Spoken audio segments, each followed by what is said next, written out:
আমি টেনশনে ছিলাম ভাই। যাও প্রতি দেখি কোনো লাই হবে না, তুমি একটু চেক করে যাও গো। আল্লাহর কাছে লাখ লাখ শুকরিয়া। আসসালামু আলাইকুম, আমি শাহিন আলম আবারও আপনাদের সাথে নতুন একটি ভিডিও নিয়ে হাজির হলাম। ভিডিওতে আপনাদের যে গাভীটিকে দেখতে পাচ্ছেন এই মাত্রই ডেলিভারি সম্পন্ন করলাম। বৃষ্টির দিন ছিল আজকে, যেহেতু সারাদিনই প্রায় বৃষ্টি, এমন তো অবস্থায় খামারি যখন ফোন দেয় যে দ্রুত আসতে হবে ভাই, খুবই করুণ অবস্থা। কেননা গত রাত থেকেই গরুটি ব্যাপক হারে কষ্ট পাচ্ছিল।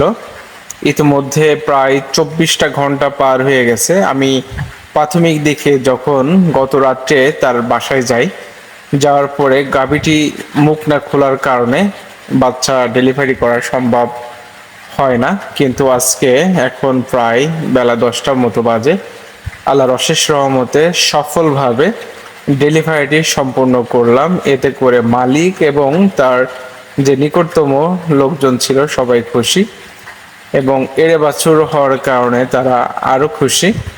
বাছুরটির জন্য আপনারা সবাই দোয়া করবেন, বাছুরটি যেন ভালো এবং সুস্থভাবে থাকতে পারে। আল্লাহ হাফেজ।